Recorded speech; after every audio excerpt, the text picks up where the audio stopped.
Hello and welcome back to our study of Peninei Halacha, the teachings of Rav Eliezer Melamed Shlita. I hope everyone had a wonderful and restful Shabbos Kodesh as we begin a new week of Torah study.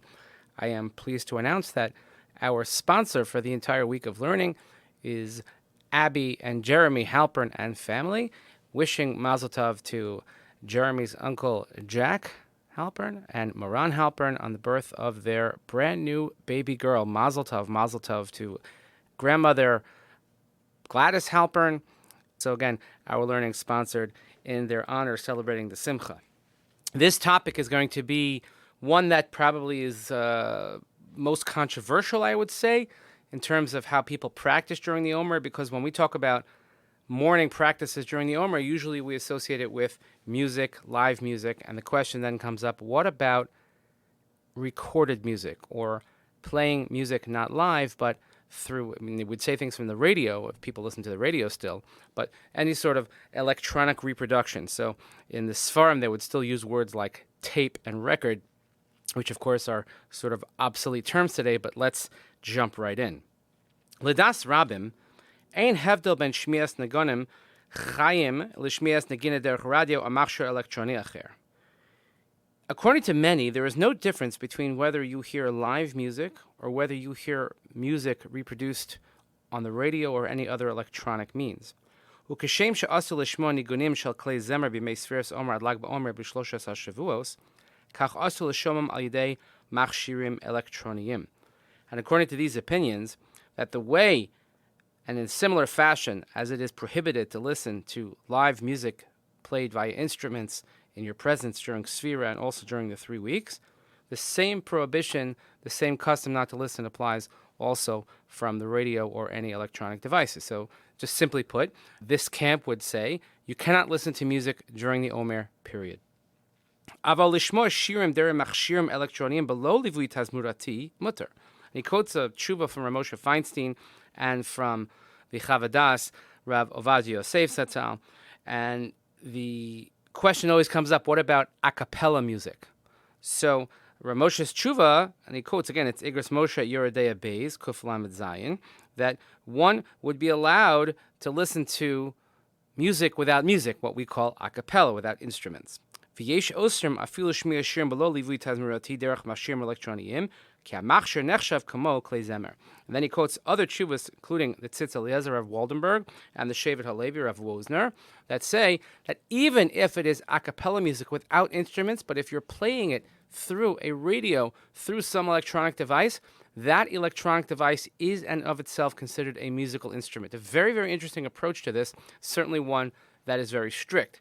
Even those, most people you know who will not listen to even recorded music during Saphira will most likely allow or avail themselves of listening to Acappella music. That's on the stricter side. Ulam, on the other hand, yesh sovrim shahmenig le'esar shmias klei zemer b'yomim elu einu chal al shmias klei zemer derech radio or shar machshirim elektronim beitiyim. There are those who hold, however, that the prohibition of listening to music was only live music and not reproduced music, not on the radio or other electronic devices. Why? Because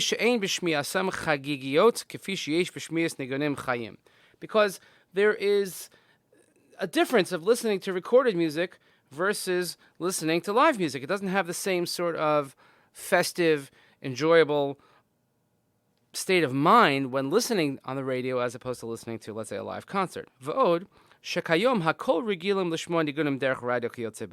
he says nowadays we all listen to music on the radio. And he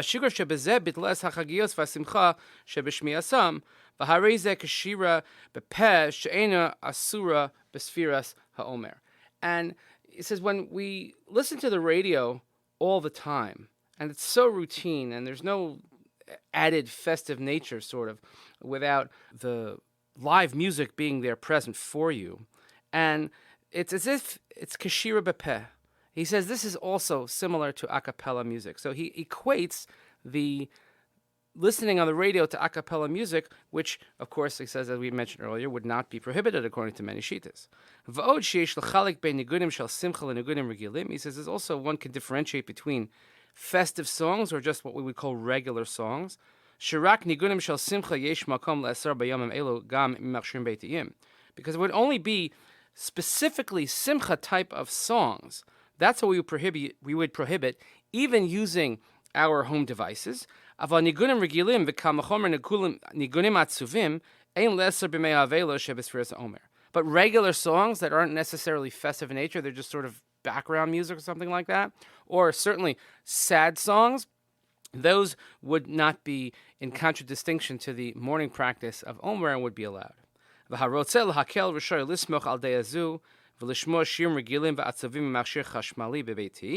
He says, and therefore those who want to be lenient certainly can rely on this opinion, and you can listen to regular music or sad music from electronic devices in the home.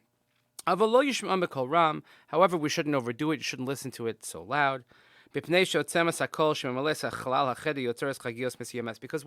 the music is blasting, so to speak, and the room is consumed and filled with the music, that takes on a more festive nature, as opposed to, let's say, music is just on in the background.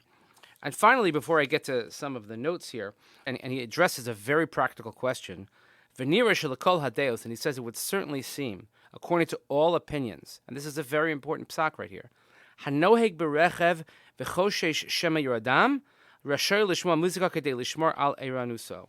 And he says it would seem, let's say a person is driving, and you're worried that while driving you may fall asleep and cause danger, or worse, chas v'shalom.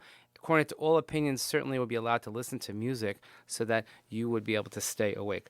Very, very interesting and practical approach. Again, this is very consistent with what we have seen and learned with Rav Malama Shlita. In the notes, he brings all of the opinions on both sides, and he discusses who says that it's prohibited and who says that it's allowed. And I'll just read you one quote that he quotes from the Chelkas Yaakov, just to show you how dated the tshuvas are. Sheshmias radio v'tape eina beklal hagzera o minhag avelos kiven shelo ba'os hazman. There are some that say that when the gezerah was made, when this morning practice was instituted, there was no such thing as electronically reproduced music. There was only live music. So it certainly didn't fall under that prohibition. I just love how they say radio and tape. Tet yud yud pei. V'ulai kasher machshirim elo haya nedirim Haisa b'shmiyasam chagigios v'lechen rabim chalko olav. Aval kayom shmiyasam shagartit v'ein ba shum chagigios v'lechen en b'chlal minhag ha'isur v'lechen das avimori. And this posek concludes. He says that nowadays listening to the radio is not considered a special thing. It's just sort of always on. You walk into a store, there's music in the background. You turn on this podcast, and then there's music that introduces it. So that's not necessarily something that brings simcha per se, as if, let's say, you were at a wedding, and then you start hearing the music announcing that the kala is coming or the chassan is coming, things like that, or they're coming out for the first dance. That is simcha type of music, and that certainly falls under the prohibition. But as far as regular music that might be in the background, that may not be so. Again, we're not talking about bona fide avelos here. This is all a custom that we have, and since we're talking about a custom, if you want it to be mekel, if you want it to be lenient, certainly one could. So he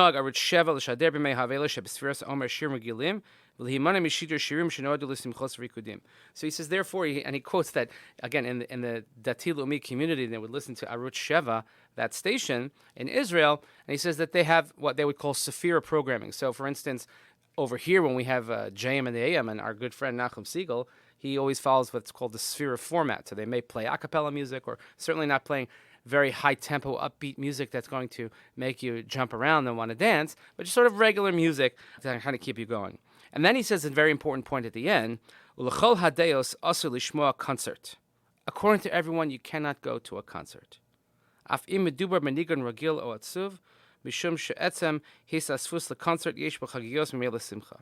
He says, unless you're talking about, let's say, it's a sad songs, a kumzitz of some type. He says, but normally a concert that's live is to bring simcha.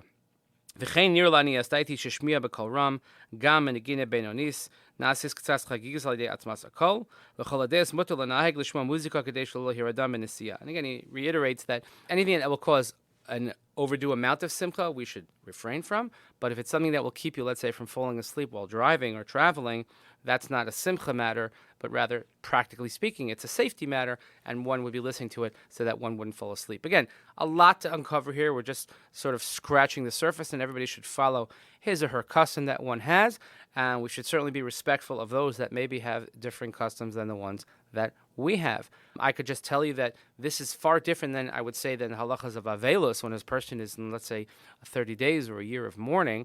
I'll just tell you personally that when I was in my year of Avelos, I did not listen to music on the radio. I felt it brought me a tremendous amount of simcha, but it also reminded me constantly that I was in a state of Avelos. But that is Avelos for a parent. That is not a minhag, that is halacha, and therefore it has a much more stringent approach. During Saphira, I would say, is sort of a very, very different topic. But in any event, here you have it for you. I would recommend reading the text inside, especially these footnotes, as we have much, much to learn and to continue learning. But this will hopefully at least give you the basic ideas, the headlines of what all the conversation is about. So again, I hope we have another great week of learning ahead of us. I hope everyone has a wonderful day. Thank you again for listening. Thank you to our sponsors, Abby and Jeremy Halpern, wishing Mazel Tov to Moran and Jack Halpern on the birth of their brand new baby girl. Mazel Tov.